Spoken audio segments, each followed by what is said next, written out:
Wa'mur ahlaka bis-shalah. Perintahkan keluargamu itu, istri dan anak-anakmu itu untuk sholat.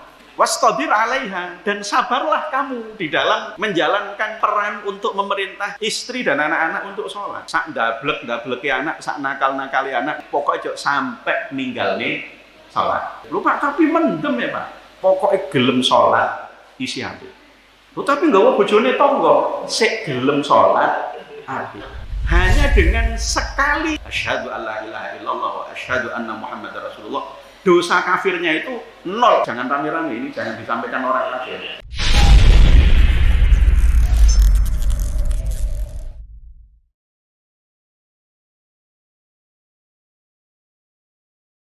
Assalamualaikum warahmatullahi wabarakatuh. Alhamdulillahirabbil alamin. Alhamdulillahilladzi an'ama 'alaina wa hadana 'ala dinil Islam. Asyhadu an la ilaha illallah wahdahu la syarika lah wa asyhadu anna Muhammadan 'abduhu wa rasuluh. Allahumma shalli wa sallim 'ala sayyidina Muhammadin wa 'ala alihi wa sahbihi ajma'in, amma ba'du. Ila hadratin Nabil Mustafa Rasulullah sallallahu alaihi wasallam wa ila muallif hadzal kitab al-Fatihah. A'udzu billahi minasyaitonir rajim. Bismillahirrahmanirrahim. Alhamdulillahirabbil alamin arrahmanir rahim maliki yaumiddin. Iyyaka na'budu wa iyyaka nasta'in. Ihdinas siratal mustaqim. Shiratal ladzina an'amta 'alaihim ghairil maghdubi 'alaihim waladdallin. Amin. Bapak Ibu para jamaah Masjid Al-Muhajirin rahimakumullah. Terlebih dahulu mari kita panjatkan puji syukur kehadirat Allah Subhanahu wa taala. Alhamdulillahirabbil alamin, kita masih diberikan hidayah, taufik, rahmat dan nikmat sehingga dapat melaksanakan sholat maghrib berjamaah yang dilanjutkan dengan majelis taklim. Mudah-mudahan semua amal baik yang kita kerjakan diterima dan diridhai Allah Subhanahu wa taala. Amin. Allahumma amin. Salawat dan salam semoga selalu dilimpahkan kepada Rasulullah Muhammad sallallahu alaihi wasallam. Beliau yang kita harapkan syafaatnya kelak di hari akhir.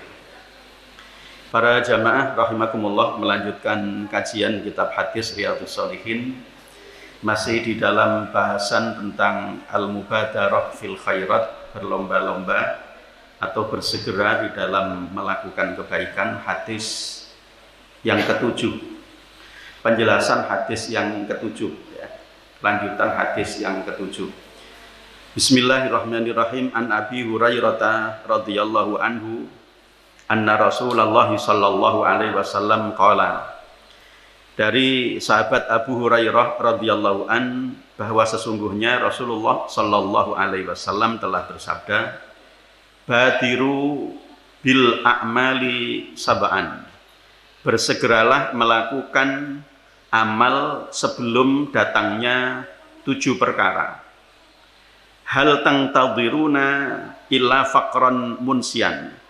Tidak ada yang kalian tunggu kecuali yang pertama dari 7 perkara itu adalah faqran munsian, kefakiran atau kemelaratan yang melupakan, yang membuat orang lalai mengingat Allah Subhanahu wa taala.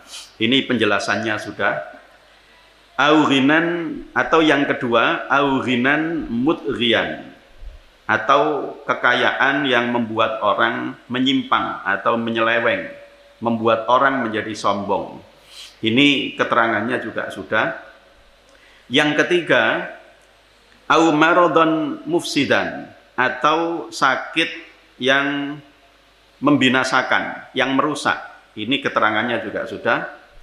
Au haraman mufnidan, atau lanjut usia, pikun ya, haram itu pikun, atau pikun yang merusak ya, atau pikun yang merusak. Ini penjelasannya juga sudah. Nah, sekarang lanjutannya.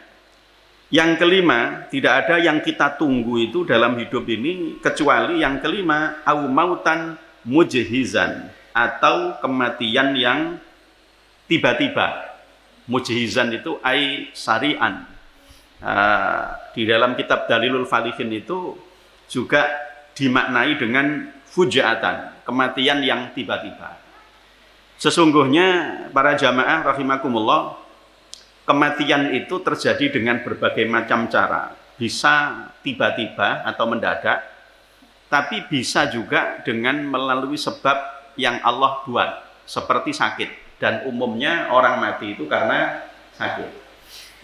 Jadi ada orang yang mati mendadak, tetapi jarang sekali, ya, jarang sekali. Dan itu kalau diperiksa oleh dokter, ya, itu biasanya kena serangan jantung. Nah, itu biasanya begitu sudah, ya, kena serangan jantung. Kok tiba-tiba mati kena serangan jantung? Ya. Mendadak itu jarang. Apa hikmah dibalik Allah Subhanahu Wa Taala menjadikan sakitnya seseorang itu sebagai penyebab kematian yang paling banyak? Hikmahnya adalah agar supaya kita ini punya waktu, punya kesempatan untuk bertaubat kepada Allah Subhanahu wa Ta'ala. Jadi ada orang yang diuji sakit oleh Allah itu kadang tidak 1 hari 2 hari, tapi mungkin cukup lama, ya. Ada yang sakitnya itu membuat dia memang tidak bisa bergerak, tapi ada yang membuat dia tetap bisa bergerak, tetapi sebagian anggota tubuhnya itu merasa sangat sakit sekali. Ya, lutut ini sakit sekali, padahal hanya lutut yang sakit, yang lain masih sehat. Tapi kalau ini menahun, ya orang bisa stres juga karena sakit ini.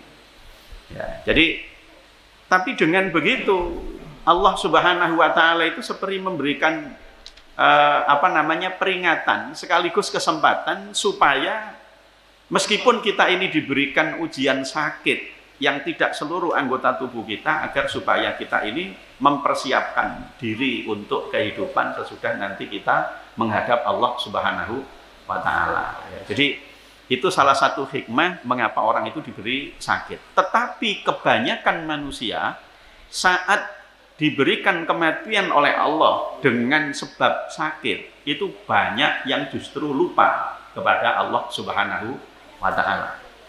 Mohon maaf para jamaah yang saya hormati, mestinya orang sakit itu kan dia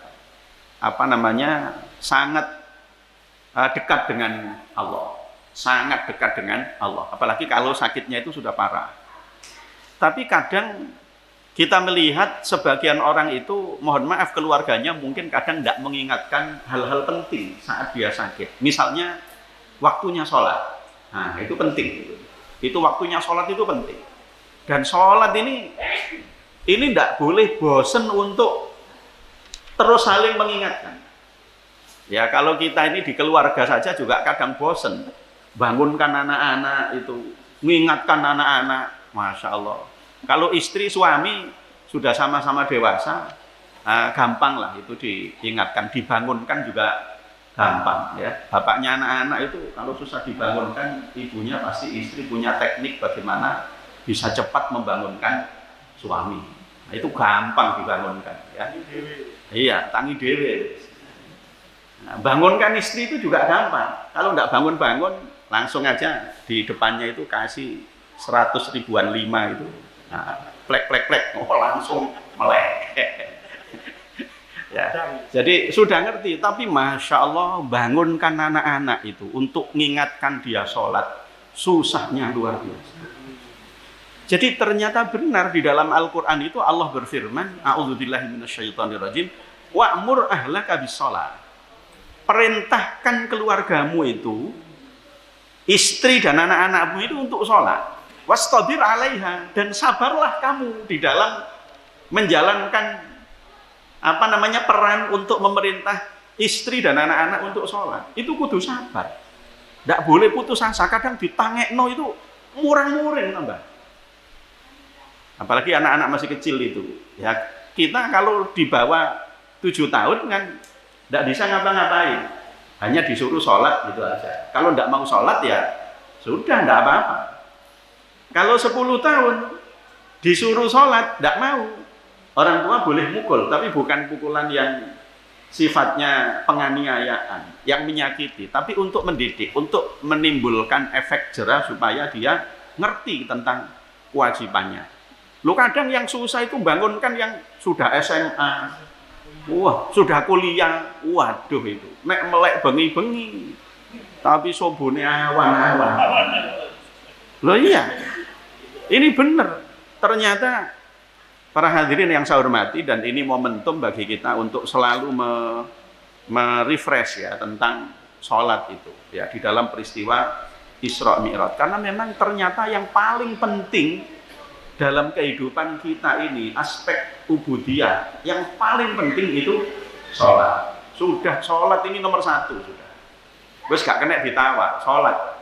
Sak ndablek-ndableki anak, sak nakal-nakali anak, naudzubillahi min dzalik, pokoknya sampai ninggalne sholat.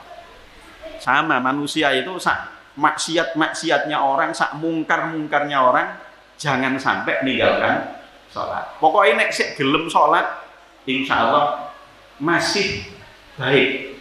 Orang itu masih dianggap sebagai orang baik. Lupa tapi mendem ya Pak. Pokoknya gelem sholat isi hati. Tapi nggak mau bojone tonggo, sik gelem sholat hati. Ya Pak, bojone tonggo tidak kamu cetak aku sholat. Ya, pokoknya sik gelem, ukurannya itu sholat sudah. Kalau nggak percaya bukan hanya dunia loh ini, akhirat. Kanjeng Nabi dawuh, awwalu ma yuhasabu bil abdu yaumal qiyamati as-shalah. Amal pertama yang akan dihisab oleh Allah nanti di hari kiamat itu sholat. Kalau sholatnya itu dinilai baik, amal yang lain ikut baik. Kurang-kurang titik dinilai baik oleh Allah. Tapi kalau sholatnya sudah dinilai jelek, amal yang lain juga akan dinilai jelek oleh Allah. Jadi sholat, dan sholat ini ngapunten, sholat 5 waktu. Jangan ngaboti sholat sunnah, tapi sholat 5 waktunya ini mohon maaf, otek. Contoh, sholat tahajud, mbok ben bengi 20 rakaat, subuh nih jam 10. Ya, itu gak cocok belas itu. Mending gak sholat tahajud, mohon maaf, mending gak sholat tahajud, tapi tetap sholat 5 waktunya dikerjakan. Apalagi kalau dia tidak sempat sholat tahajud, dia mau sholat subuh berjamaah di masjid, itu dapat pahala sama seperti orang yang melakukan ibadah qiyamul lail semalam suntuk. Amin Allahumma. Tapi jangan terus gini, terus nek ngono wis gak usah sembahyang tahajud ae, subuhan tok, ya jangan. Ya jangan. Kita sholat isya berjamaah di masjid, berjamaah ya di masjid atau di rumah. Itu pahalanya sama dengan, di samping 27 derajat, sama dengan orang yang melakukan qiyamul lail separuh malam. Bukan separuh nafasku, tapi separuh malam.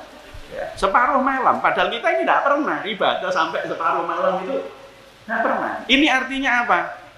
Di dalam pelaksanaan syariat kita diajarkan untuk wajib itu nomor 1 gitu. Wajib itu nomor 1. Yang sunnah jangan sampai ngalahkan yang wajib. Poso Rejab itu sunnah, apik. Tapi goro-goro poso Rejab, wis sahur, subuhane jam 10. Wah, ini juga tidak benar ini. Karena puasa Rejab gak nyambut gawe, tidak benar juga ini. Karena nyambut gawe itu kewajiban. Poso Rejab tapi tidak sekolah, ya tidak benar juga. Karena sekolah itu kewajiban. Jadi yang prioritas, itu yang disebut dengan fikih prioritas itu yang wajib itu harus nomor 1 ya. Ini sholat, ini para jamaah, sudahlah, ini ukuran baik dan tidaknya seseorang. Maka sering saya sampaikan, orang-orang tua kita zaman dulu itu kalau cari mantu itu tidak ribet seperti orang sekarang.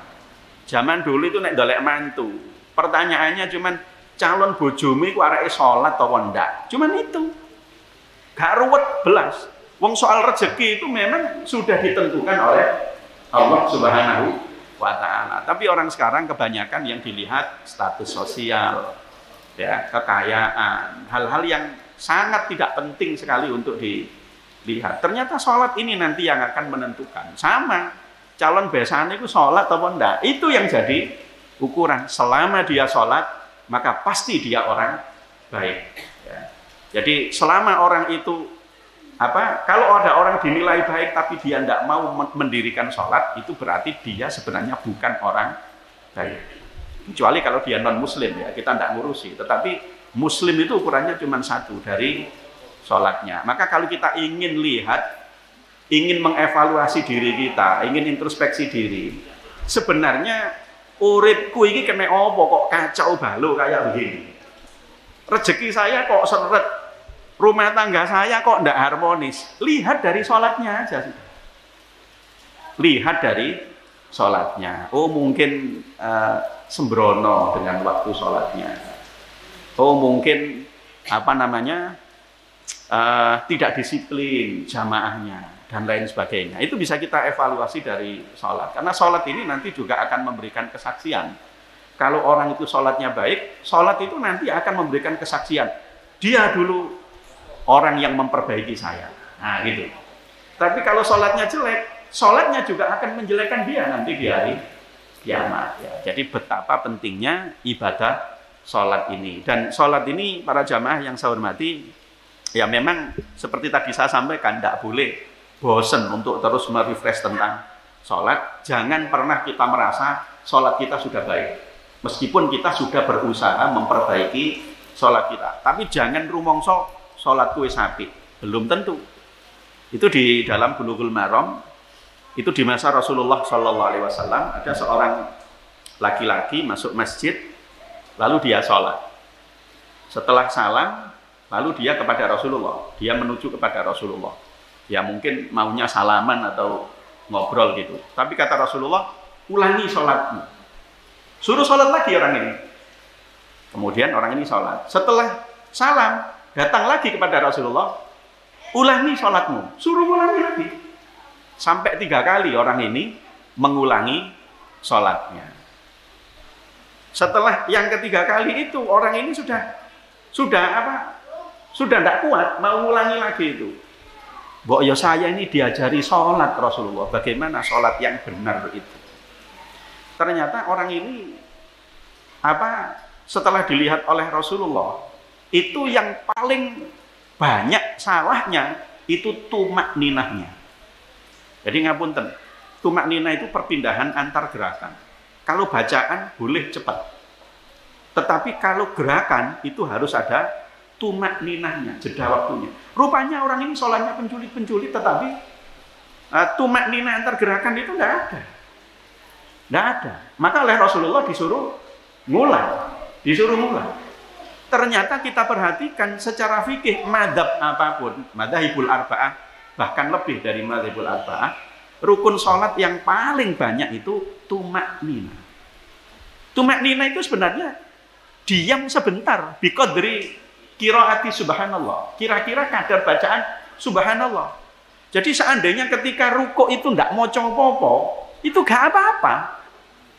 Ya tapi ya nemen gitu loh. Ya nemen nek mau sholat jamaah rukuk ndak maca 14 itu ya nemen ketara nek gak hafal dongane ya. Jadi subhana rabbiyal azim wa bihamdi dibaca 3 kali saat rukuk itu sunnah memang. Tetapi seandainya itu tidak dibaca, itu ndak apa-apa, sholatnya tetap sah. Yang penting tumak nina. Artinya ketika rukuk posisi kepala dan punggung itu sejajar sama rata. Kemudian dia diam sebentar, kira-kira bacaan subhanallah. Loh, subhanallah itu kan cepat. Ya kalau yang baca saya mungkin lama, apalagi kalau dipakai lagu qiraat gitu ya. Itu jadi lama, subhanallah itu jadi lama. Ya, tapi kalau subhanallah itu kan cepat sebenarnya. Dibandingkan bacaan subhana rabbiyal azim wa bihamdi kan masih lebih panjang. Subhana rabbiyal azim wa bihamdi. Itu 3 kali. Itu enggak dibaca enggak apa-apa. Tapi ya janganlah, jangan. Ya, dan nanti tarawih juga demikian. Meskipun kita 20, tapi monggo tetap kita jaga tumak ninanya. Ndak perlu niru seperti yang di Blitar itu. Mau sholat tarawih 25 menit 16. Ya apa ceritanya itu? Wah itu saya lihat ya wis gak karu-karuan sholatnya. Dan kalau sudah ndak karu-karuan begitu, kita tidak menyalahkan, tapi sudah tumak ninah. Dalam konteks sholat jamaah itu kan melibatkan banyak orang. Mungkin imamnya sudah tumak nina, tapi makmumnya kan beragam. Makmumnya ada yang tua, ada yang muda. Oh tapi di situ ndak usung, yang tua-tua ndak boleh sholat. Nah ini melanggar hak asasi manusia juga. Orang tua kok ndak boleh sholat itu apa maksudnya? Jadi monggo kita, tapi juga jangan terlalu lama. Wong sholat tarawih 20 rakaat ya di kampung. Ya, surat yang dibaca Al-Baqarah. Ya mungkin hari ini aja ikut, besok gak balik mana. Ya. Jadi yang wajar aja, tapi yang paling penting adalah tumaknina. Dan ini para jamaah yang saya hormati, yang selalu kita refresh. Ya. Jadi sholat ini sangat penting karena menjadi ukuran baik dan tidaknya seseorang. Ya. Baik dalam kehidupan di dunia, lebih-lebih nanti di akhirat. Itu yang jadi ukuran sholatnya. Ya. Nah, au mautan mujizan. Nah, saya kembali kepada ini tadi tentang sholat. Ada problem fikih tentang qadha sholat bagi orang yang sudah mati. Itu bagaimana hukumnya mengqadha sholat bagi orang yang sudah mati. Loh, kalau orang itu memang tidak pernah sholat, ya gak perlu dikodok sama keluarganya. 80 tahun gak tahu sholat, ya ngodok ya apa? Ya, ya ngodoknya bagaimana itu? Ini kalau haji jelas sudah hadisnya ada haji, sahih bahwa badal haji itu banyak hadisnya sahih. Kemudian qadha puasa itu hadisnya sahih, jelas di dalam riwayat Imam Muslim, riwayat Imam Al-Bukhari, hadisnya muttafaq alaih. Bahkan di dalam kitab hadis sahih Muslim itu ada bab khusus, bab qadha isyam anil mayyit, bab membayar hutang puasa bagi orang yang sudah mati. Ya, itu disebutkan di dalam hadis itu Rasulullah bersabda, man mata wa alaihi syamun shoma anhu waliyuhu. Barang siapa yang mati lalu dia punya kewajiban hutang puasa, maka walinya, keluarganya mengqadha puasanya. Itu jelas hadisnya. Sekarang sholat ini bagaimana?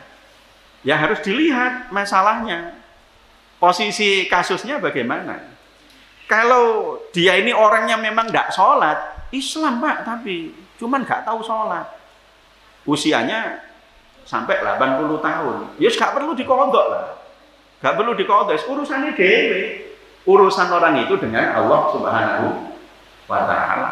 Dia memang tidak mengerjakan sholat, gak perlu dikodok oleh keluarganya. Ya barean ya mentas berapa itu ngodok 80 tahun 5 kali, ya kali 1 bulan, kali 1 hari, kali 1 minggu, kali 1 bulan.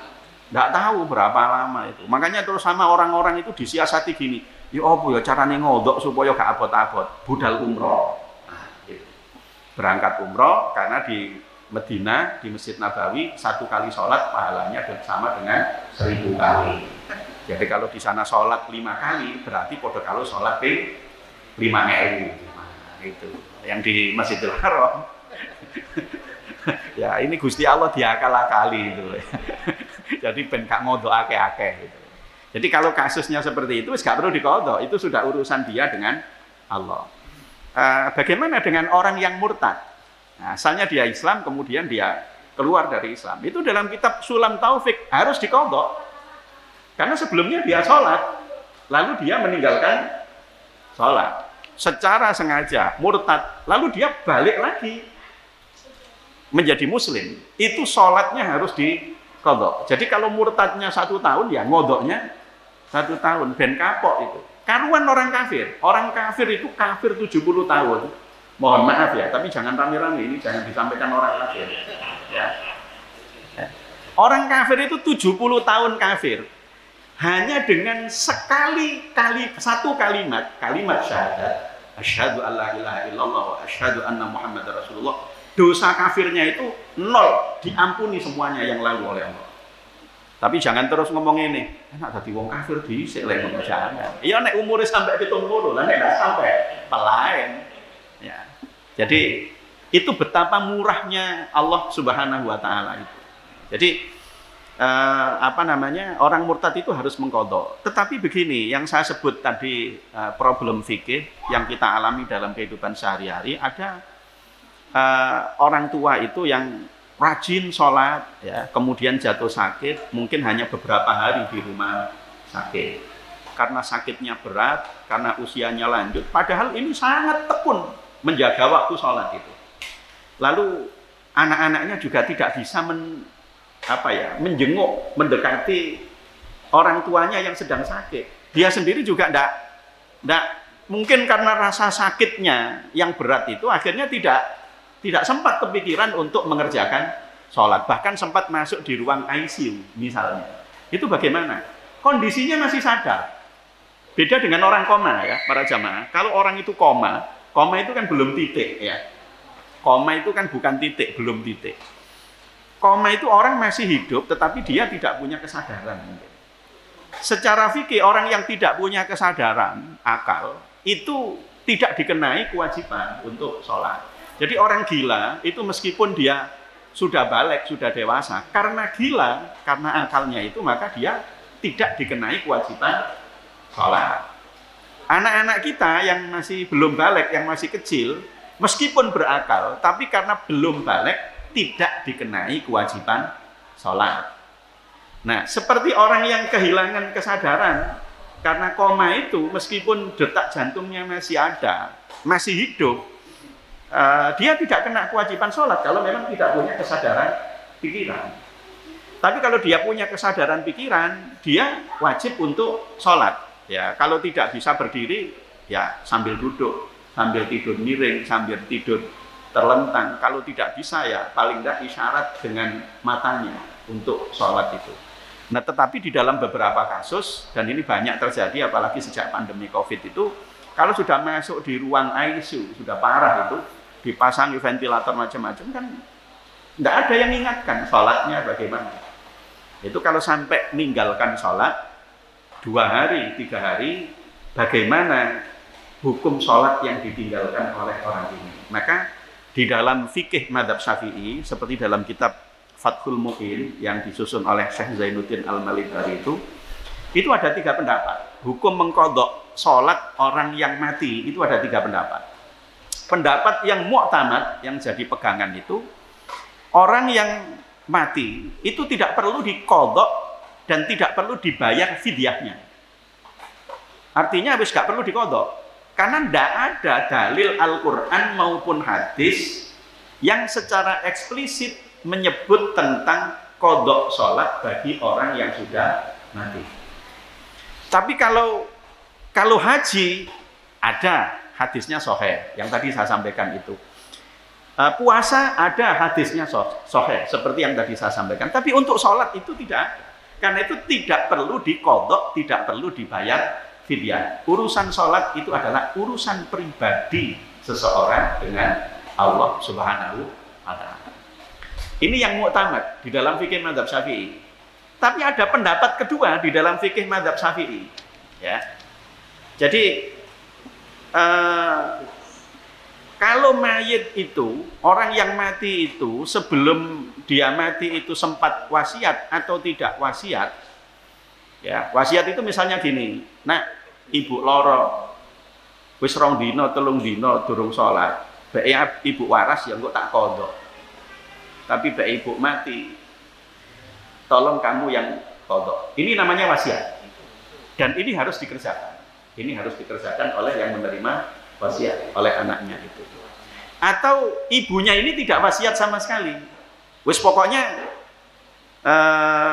diqadha gitu aja oleh anaknya itu, salatnya itu. Bagaimana hukumnya? Menurut pendapat kedua di dalam fikih mazhab Syafi'i, boleh. Diqadha puasanya itu boleh. Dasarnya apa? Dasarnya adalah kias atau analog disamakan dengan orang tua yang meninggal yang punya kewajiban hutang puasa. Itu yang membayar hutang puasanya, mengqadha puasanya adalah keluarganya, anaknya atau ahli warisnya. Salat dan puasa itu sama-sama ibadah mahdhah. Sama-sama ibadah yang murni, hubungan langsung antara kita dengan Allah. Dan keduanya kebetulan sama-sama ibadah badaniyah, ibadah fisik. Puasa itu ibadah fisik. Salat itu juga ibadah fisik. Ya, ibadah fisik. Ya, maka berdasarkan analog itu, orang tua yang sudah mati yang punya hutang salat beberapa hari itu diqadha puasanya oleh keluarganya, oleh anaknya, oleh ahli warisnya. Ini pendapat yang kedua. Nah, pendapat Nah, pendapat kedua ini Imam Asy-Syafi'i sendiri setuju. Imam Asy-Syafi'i sendiri setuju dengan mengqadha salat untuk orang yang sudah mati. Bahkan salah seorang imam besar di dalam fikih madzhab Syafi'i, yaitu Imam As-Subuki, itu melaksanakan qadha salat untuk kerabatnya yang meninggal dunia, bukan untuk orang tuanya, apalagi orang tua. Orang tua kan paling dekat. Untuk kerabatnya yang meninggal dunia yang punya hutang salat, itu dikerjakan qadhanya oleh Imam As-Subuki. Ya, hitung-hitung sebagai kebaikan dengan sesama saudara, dengan sesama kerabat, sesama keluarga. Nah, bagaimana dengan ini kalau tidak diqadha tapi dibayar fidyahnya? Nah, begini, di dalam sebelum membayar fidyah ini yang tentang mengqadha salat tadi, ternyata begini para jamaah, meskipun tidak ada hadisnya ya, tapi di dalam riwayat Imam Al-Bukhari, jadi di dalam Sahih Bukhari itu ada satu bahasan tentang judul ini, subbab ya, subbab mengqadha orang yang punya nadar ya, atau membayar hutang orang yang mempunyai nadar, tapi nadarnya itu belum sempat dilaksanakan. Itu di situ ada disebutkan ternyata sahabat Abdullah ibnu Umar, yaitu putra dari sahabat Umar bin Khattab, itu menganjurkan supaya ibunya yang punya hutang sholat itu diqadha sholatnya. Maka kalau ibunya itu punya hutang sholat 3 hari, berarti 1 hari itu 5 waktu, anaknya 3, maka setiap anak kebagian 5 waktu sholat. Ya, hitung-hitung ini sebagai baktinya anak untuk orang tua. Mosok gelem warisan itu, ya, tidak gelem sholat. Ya. Jadi kalau orang tua punya hutang, ya anaknya berkewajiban membayar. Sama seperti kalau orang tuanya meninggalkan warisan, anaknya akan menikmati warisan. Seperti itu kira-kira. Lalu bagaimana dengan fidyah? Ini tidak diqadha sholat karena berat katanya kalau mengqadha sholat. Bagaimana kalau dibayar fidyahnya? Pembayaran fidyah untuk orang yang meninggalkan sholat itu juga dianalogikan atau dikiaskan, disamakan dengan pembayaran fidyah bagi orang tua yang sudah lanjut usia, yang karena kondisi fisiknya yang usia lanjut itu dia tidak kuat menjalankan puasa. Itu kan jelas, Al-Baqarah 184, wa 'alal ladzina yutiqunahu fidyatun ta'amun miskin.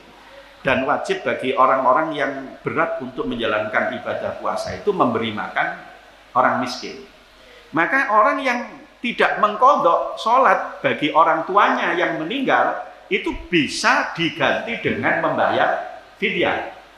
Kalau puasa itu hitungannya sehari. Puasa itu kan tidak ada, poso beduk itu kan tidak ada.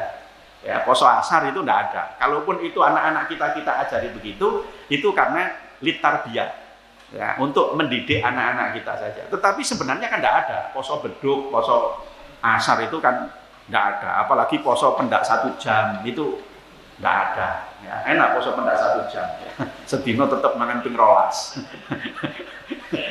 Itu tidak ada. Nah, kalau sholat ini hitungannya per waktu sholat. Jadi kalau sehari semalam itu 5 waktu, berarti 1 kali waktu sholat itu 6 on, 1 mut. 1 mut itu kurang lebih 6 sampai 7 on. Berarti tinggal ngalikan 6 kali 5 dalam 1 hari, 30 on. Tinggal dikonversi kilo berapa. Nah, kalau mau diganti uang berapa harga berasnya itu. Itu seperti itu. Ya, jadi ini apakah boleh dilakukan? Boleh saja. Loh, tapi diterima enggak sampai Gusti Allah. Urusan diterima ambek enggak, itu urusannya Gusti Allah. Kita enggak usah melok wilayah Gusti Allah itu ya. Tetapi bahwa kalau puasa saja orang bisa mengqadha ahli warisnya, orang yang usianya lanjut bisa dibayar fidyahnya, maka sholat bisa dianalogkan dengan itu. Meskipun ini lemah ya, meskipun ini lemah. Nah, daripada wong tuane dijakno wis bano apa sing mikir wis mati ana urusan. Ya kok cek nemene gitu loh ya. Nah, sebagai anak kepada orang tua itu. Ya. Jadi ini mengqadha sholat bagi mayit. Para jamaah yang saya hormati, saya pernah bimbing skripsi mahasiswa itu di Muara Enim. Muara Enim itu mana? Muara Enim? Sumatera Selatan, Palembang ya. Ya. Nah, Sumatera Selatan di Muara Enim. Itu di sana itu kalau ada orang mati, karena memang Muslim kan, mayoritas Muslim. Itu kalau ada orang mati punya hutang puasa, itu malah bayari ustadz-ustadz itu. Jadi ustadz-ustadz yang memang dianggap tekun ibadahnya itu, pengabdiannya di masyarakat, itu dibayari. Satu sholat itu 50.000. Lumayan kan? Lumayan. Dan sak minggu wis piro. Ini proyek ini. Ya. Loh, itu sampai begitu. Itu ada di skripsi itu, datanya itu ada. Jadi itu sebagai perwujudan dari fidyah itu tadi. Jadi menggabungkan antara fidyah dengan qadha sholat. Jadi qadha sholatnya dikerjakan oleh ustadz, oleh tokoh masyarakat itu, tapi dia mendapatkan fidyah itu tadi. Jadi dua-duanya dikerjakan. Cuman ini juga secara fikih muncul persoalan lagi. Itu kan yang melaksanakan keluarganya, ahli warisnya. Lah kok iso wong liya? Loh, haji juga bisa. Haji itu batal haji, batal umroh, ndak harus keluarganya. Ngenteni keluarganya, sekarang nunggunya 50 tahun sudah. Sekarang nunggunya sudah 50 tahun. Ya gak budal-budal. Meskipun sekarang bisa diwariskan. Bisa diwariskan kan, kalau orang tuanya meninggal, itu nanti anaknya ndak perlu daftar mulai pertama, tetapi bisa menggantikan posisi orang tuanya yang meninggal. Ya. Jadi para jamaah yang saya hormati, tentu saja ketika orang bisa mengerjakan sholat dalam keadaan dia masih hidup, masih sehat, atau sudah dalam keadaan sakit, itu jauh lebih baik daripada pada saat meninggal dia meninggalkan hutang kewajiban sholat. Makanya kalau sudah masuk waktu sholat, kalau kita tidak ada udzur, ya monggo disegerakan untuk dikerjakan. Tidak perlu sih ndelok sinetron bisa ngenteni kok dan lain sebagainya. Kecuali kalau ada udzur, ya ada udzur itu artinya ada kepentingan, keperluan yang penting, ya monggo saja. Tetapi kalau tidak ada udzur, bisa disegerakan. Ini mohon maaf, termasuk ini bahasan tentang kenapa di dalam fikih mazhab Syafi'i itu kalau ada perempuan haid, ya dia haidnya itu, jadi ilustrasinya begini. Saat sudah manjing waktu duhur, perempuan ini tidak segera sholat. Nonton sinetron dulu, kira-kira begitu. Delok film dulu, lihat TV dulu. Ya, atau ada melakukan apa saja lah, atau tidur dulu. Begitu dia bangun jam 1 siang misalnya, atau dia mau sholat jam 1 siang, ternyata dia keluar darah haid. Ini nanti ketika dia suci, itu dia harus mengqadha duhurnya dan asarnya. Loh, mengqadha duhurnya dan asarnya. Kenapa kok duhurnya diqadha? Karena dia memang sudah hutang. Sudah masuk waktu duhur, dia tidak segera sholat, akhirnya dia keluar darah haid. Berarti dia sembrono, dianggap sembrono dengan datangnya waktu sholat. Loh mak, tapi lah kok asarnya ikut diqadha sekalian? Karena sholat asar itu sholat yang bisa dijamak dengan sholat zuhur. Itu begitu. Beda ceritanya kalau habis sholat zuhur, ya lalu keluar darah haid.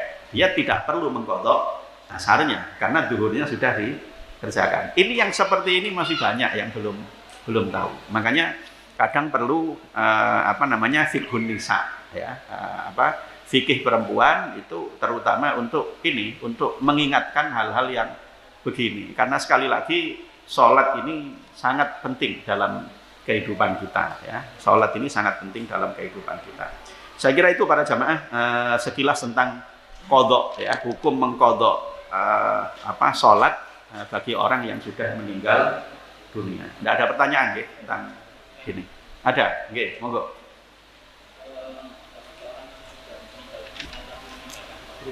Dibuka aja Pak, enggak kedengaran.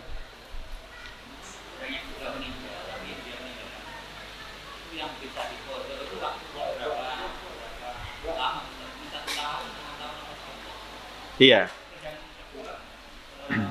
Prakteknya mengkodok itu seperti apa? Seperti yang sholat kita sholat 2 kali untuk kita sendiri sama yang Iya, nggih. Baik. Nggih, terima kasih. Jadi kalau ada orang dia tidak murtad, dia muslim, tapi lama tidak mengerjakan sholat, mungkin dia sik dablek-dableki lah waktu itu, ya. Dablek-dableki. Enggak sholat ono 10 tahun mbak enggak sholat. Itu secara fikih ada beberapa pendapat. Ada pendapat yang menyatakan tidak perlu diqadha. Tidak perlu diqadha, tapi dia harus tobat nasuha. Dia harus punya komitmen sejak saat itu tidak boleh lagi meninggalkan sholat. Tapi ada pendapat lain, dia tetap harus mengqadha karena dia meninggalkan sholat itu secara sengaja. Secara sengaja. Tapi beda dengan orang yang murtad tadi. Kalau di dalam Sulam Taufik itu, orang murtad itu wajib mengqadha itu. Karena dia dianggap mempermainkan agama. Mempermainkan agama. Jadi, dia bisa mengqadha, Pak. Kalau tidak sholat selama 1 tahun, ya diqadha 1 tahun. Kalau menurut saya sih, yang lebih hati-hati, diqadha saja. Ya tobat nasuhaya, ya diqadha. Iya, soal diterima apa tidak, Allah Maha Tahu. Ya, Allah Maha Tahu itu artinya kalau kita sudah niat untuk tobat nasuha, dengan niat itu saja, seandainya tidak terlaksana qadhanya, itu insya Allah sudah diampuni oleh Allah. Ingat cerita tentang orang yang melakukan pembunuhan kepada 100 orang itu. Dia belum sempat melakukan kebaikan, tapi dia mati. Ya, dia diambil lebih dulu oleh Allah sebelum sempat melakukan kebaikan sama sekali. Ya, sama sekali. Lalu bagaimana cara mengqadhanya? Nah, cara mengqadhanya ya berat ya Pak ya. Kalau 5 tahun itu, wah itu berat itu. Nah, ngodoknya itu nanti bisa dicicil, ya. Dicicil ya memang kalau secara fikih itu fauron. Fauron itu artinya ya seketika itu harusnya. Karena ya kalau dia masih diberikan umur panjang oleh Allah. Tapi nek usianya sih 30 tahun gitu ya kira-kira sih rada suwe lah mati itu ya meskipun tidak ada jaminan itu tapi dicicil karena prinsip syariat Islam itu juga tidak memberatkan tetapi karena ini terkait dengan kesembronoan itu tadi kan dia harus menerima konsekuensi itu jadi saat sholat duhur dia qadha berapa kali sholat duhur ya asar dia qadha berapa kali sholat asar ya kemudian subuh juga demikian seperti subuh dan asar itu sebaiknya qadhanya dulu yang dikerjakan ya supaya tidak terkait nanti dengan perbedaan apakah setelah sholat asar setelah sholat subuh boleh mengerjakan sholat lainnya meskipun boleh karena yang diqadha itu kan pasti sholat wajib yang tidak boleh itu kan mengerjakan sholat sunnah yang tidak ada sebabnya sementara nyaur utang itu hukumnya wajib. Itu begitu Pak caranya. Jadi boleh dicicil seperti itu, tapi kalau tidak banyak bisa seketika. Ya. Yang penting dia sudah komitmen untuk taubat nasuha dan komitmen untuk menjaga waktu sholat. Nggih, Pak Mun. Kita sudah selesai tahun kita melaksanakan sholat sunnah yaitu berarti. Nggih. Dari baiknya sholat itu dilakukan harus bergeser dari posisi sholat tadi. Oh, nggih. Terima kasih. Nggih. Jadi tentang sholat sunnah ba'diyah, apakah harus berpindah atau bergeser dari tempat tadi kita melakukan sholat wajib? Tidak harus. Tidak harus. Apalagi saat corona begini, ya sebaiknya gak usah ngalah-ngalih. Ya, gak usah. Atau kayak lain. Gak usah ngalah-ngalih. Kecuali nek ngalah-ngalih gak usah sajadah, gak apa-apa. Kalau ngolah-ngalih itu nanti khawatir dropletnya ini loh ya. Dropletnya ini kan yang dikhawatirkan itu ya. Tapi insya Allah di sini kan bawa sajadah semua. Makanya saya menyampaikan itu ya. Nah, jadi tidak harus Pak Mul. Tapi kenapa kok sepertinya kita lihat banyak orang itu pindah setelah wajib? Itu karena memang kita dianjurkan untuk meninggalkan banyak jejak kebaikan. Ya. Di dalam Al-Qur'an surat Yasin ayat 12 Allah berfirman, "A'udzubillahi minasyaitonirrajim, Inna nahnu nuhyil mauta wa naktubu ma qaddamu wa atharuhum. Jadi wa atharuhum itu jejak-jejak yang mereka tinggalkan. Jadi kalau bisa kita meninggalkan banyak jejak kebaikan di dunia ini. Tapi nanti dulu jangan disalahpahami loh ya. Loh Pak, berarti nek bojone akeh lah jejake yo akeh. Wah, ini lain lagi nanti. Lain lagi itu. Ya, maksudnya yaitu tadi Pak Mul, ya, sholat wajibnya di sini, kemudian ba'diyah geser sedikit atau mundur sedikit. Tujuannya untuk memperbanyak jejak kebaikan karena tempat-tempat yang kita pakai untuk melakukan kebaikan itu akan memberikan testimoni nanti di sana. Sama seperti tempat-tempat yang kita pakai untuk melakukan kemaksiatan. Itu testimoni di sana. Al-yauma nakhtimu ala afwahihim wa tukallimuna aydihim.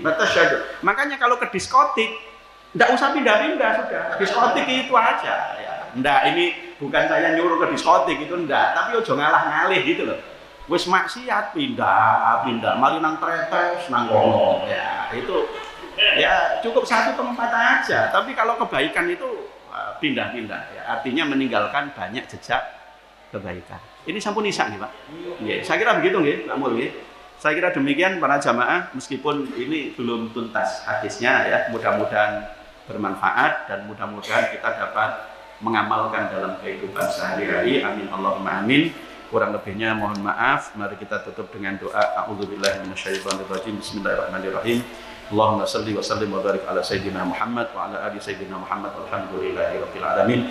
Allahumma anfa'na bima 'allamtana wa 'allimna ma yanfa'una wa zidna ilman nafi'a. Rabbana atina fid dunya hasanah wa fil akhirati hasanah wa qina adzabannar. Walhamdulillahirabbil alamin. Subhanakallahumma wa bihamdik asyhadu an la ilaha illa anta astaghfiruka wa atubu ilaik. Assalamualaikum warahmatullahi wabarakatuh.